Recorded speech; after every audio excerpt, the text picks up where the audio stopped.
Social మీడియాలో కొందరి వికృత రూపమే ట్రోలింగ్. స్క్రీన్ టైమింగ్ పెరగడం వల్ల కొందరికి అదే పనిగా మారింది. ఏకాకిగా ఉన్నవారు, విపరీత మనస్తత్వం ఉన్నవారు ఇలా ట్రోలింగ్కు తెగబడుతున్నారు. ఇందుకు బలవుతున్న వారిలో సెలబ్రిటీలు ఉన్నారు, సామాన్యులు ఉన్నారు. మరి ఈ ట్రోలింగ్ని తప్పించుకోవడం ఎలా? ఏం చేస్తే ఈ ట్రోల్ సైన్యం బారి నుంచి బయటపడొచ్చు? సోషల్ మీడియాలో ఎలాంటి జాగ్రత్తలు అవసరం? ట్రోల్స్ని పట్టించుకోవడం కంటే చూసి చూడనట్లు వదిలేయడమే బెటరా? చట్టం ఏం చెప్తోంది? సోషల్ మీడియాలో ట్రోలింగ్ ఇప్పుడు పెద్ద సమస్యగా మారిపోయింది. చూస్తూ ఊరుకోని పరిస్థితి, అలాగని వదిలేయలేని సిచ్యువేషన్, మానసిక సంఘర్షణ. సోషల్ కామెంట్లు బాణాల్లా తగులుతుంటే తట్టుకోలేని పరిస్థితి. సోషల్ మీడియాలో ఏదైనా పోస్ట్ పెడితే చాలు కొన్ని పాజిటివ్, ఇంకొన్ని నెగిటివ్ కామెంట్లు వస్తుంటాయి. అయితే ఈ రెండిటిని సమానంగా తీసుకునేది చాలా తక్కువ మందే ఉంటారు.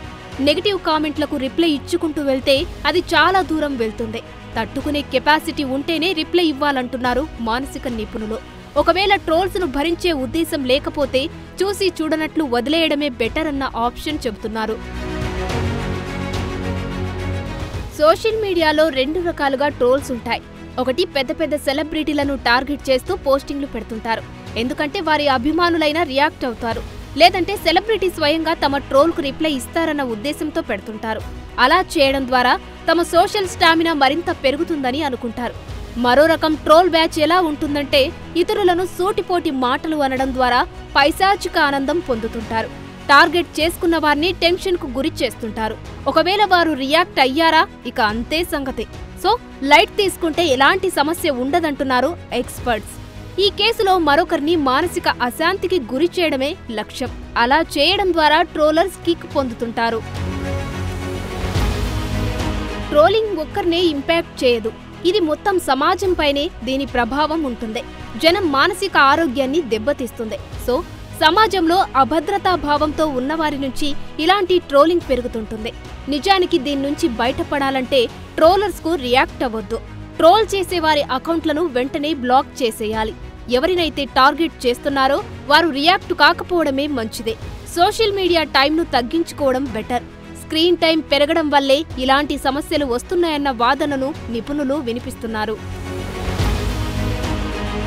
మీరు చూస్తున్న ఈ బాలిక పేరు ప్రాచీ నిగమ్. ఉత్తరప్రదేశ్ 10th బోర్డ్ ఎగ్జామ్లో స్టేట్ టాప్ ర్యాంకర్గా నిలిచింది.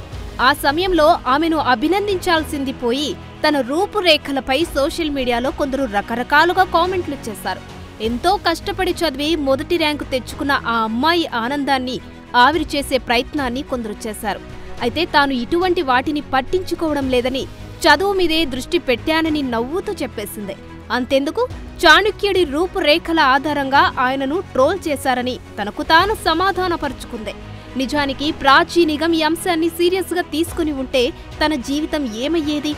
కానీ ఇక్కడ ఆమె ధైర్యమే ట్రోలర్స్ నుంచి ఓ కవచంగా పనిచేసింది. Hats off to Prachi. సమాజంలో తమను ఎవరు గుర్తించట్లేదు, పట్టించుకోవట్లేదు అనే బ్యాచ్ ఒకటి ఉంటుంది. దాన్ని ఐడెంటిటీ క్రైసిస్గా చెబుతారు సైకాలజిస్టులు. ఇతరుల మీద బురద చల్లైనా సరే తాము హైలైట్ కావాలనుకుంటారు. వివిధ రంగాల్లో విజయం సాధించిన వారిని విమర్శించడం ద్వారా గుర్తింపు పొందాలని కోరుకుంటారు. ఎవరికైనా ప్రాముఖ్యం పెరుగుతుందని అనిపిస్తే వారిని వెనక్కి లాగాలని ప్రయత్నిస్తూ ఉంటారు. లైక్లు, కామెంట్లు, షేర్ల కోసం అవతలి వారు మనిషి అని కూడా మర్చిపోయి ప్రవర్తిస్తూ ఉంటారు. ఈ ఆన్లైన్ వేధింపుల వల్ల విద్యార్థులు, గృహిణీలు, పిల్లలు, పెద్దలు, సెలబ్రిటీలు ఇలాంటి వారందరూ మానసికంగా ఎంతగానో నలిగిపోతుంటారు. కొన్ని సందర్భాల్లో ఇది ఆత్మహత్యలకు ప్రేరేపిస్తుంది. ఇవాల్టి రోజుల్లో యూత్ అయినా పెద్దలైనా సోషల్ మీడియా నుంచి పూర్తిగా దూరంగా ఉండడం సాధ్యం కాదు. అందుకే తగిన జాగ్రత్తలు తీసుకుంటూ వాడడం ద్వారా ఇలాంటి మానసిక దాడుల నుంచి తప్పించుకోవచ్చు. ఎక్స్, ఫేస్బుక్, ఇన్స్టాగ్రామ్, స్నాప్చాట్ ఇలా అన్నిటిలోనూ ప్రైవసీ సెట్టింగ్స్ ఉంటాయి. ప్రొఫైల్ ఎవరు చూడొచ్చు, ఎవరు చూడకూడదు, ఎవరు కామెంట్ చేయొచ్చు, ఎవరు చేయకూడదు అని అన్నీ ఉంటాయి. సో కాస్త కూల్గా ఆలోచించి ఎక్కువ సంచలనాలు వద్దనుకుంటే సోషల్ ట్రోలింగ్ నుంచి బయటపడొచ్చు అంటున్నారు. నిజానికి ఈ కాలంలో ఇప్పుడు డీప్ ఫేక్లు అని ఫోటోలు, వాయిస్ అచ్చుగుద్దినట్లుండే సైట్లు, యాప్లు ఎన్నో వస్తున్నాయి. ఆర్టిఫిషియల్ ఇంటెలిజెన్స్ పట్ల కూడా అవగాహనతో ఉండాల్సిందే. ఆన్లైన్లో ఎవరితో మాట్లాడుతున్నాం, ఎవరితో కనెక్ట్ అవుతున్నాం, జీవితం గురించి ఎవరికి సమాచారం ఇస్తున్నాం అనేది గమనించుకోవాలంటారు నిపుణులు. ఐటీ చట్టం 2008 సెక్షన్ 67 లేదా 67A కింద ఆన్లైన్ ట్రోలింగ్ గురించి ఉంటుంది. అయితే మన దేశంలో ఆన్లైన్ ట్రోలింగ్ నుంచి రక్షణ ఇచ్చేందుకు నిర్దిష్ట చట్టాలు లేవు. వాస్తవానికి ఏ చట్టమైనా వాక్ స్వాతంత్ర హక్కును ఆపేలా ఉండకూడదు. అయితే ఈ ఆన్లైన్ పోకిరీలను ఎదుర్కోవడానికి చట్టంలో కొన్ని అంశాలు ఉపయోగపడతాయి. ట్రోలింగ్ చేసిన స్క్రీన్ షాట్లను ముందు జాగ్రత్తగా తీసి పెట్టుకోవాలి. ఒకటి సెక్షన్ 499 ఐపీసీ ప్రకారం సోషల్ మీడియాలో అసభ్యకరమైన ఫోటోలు, వీడియోలు లేదా కామెంట్స్ పోస్టు చేయడంతో ఇబ్బందులు పడితే పరువు నష్టం కింద కేసు పెట్టొచ్చు. సోషల్ సైట్లలో మహిళల పరువు తీసేలా వ్యవహరించిన వారికి 2 ఏళ్ల పాటు జైలు శిక్ష పడే అవకాశాలు ఉన్నాయి.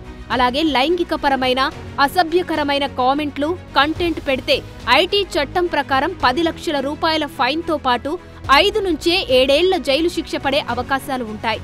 సెక్షన్ 503 ఐపీసీ ప్రకారం ప్రతిష్టకు హాని కలిగించే ఉద్దేశంతో లేదంటే బెదిరింపులకు పాల్పడితే శిక్షార్హులే అవుతారు.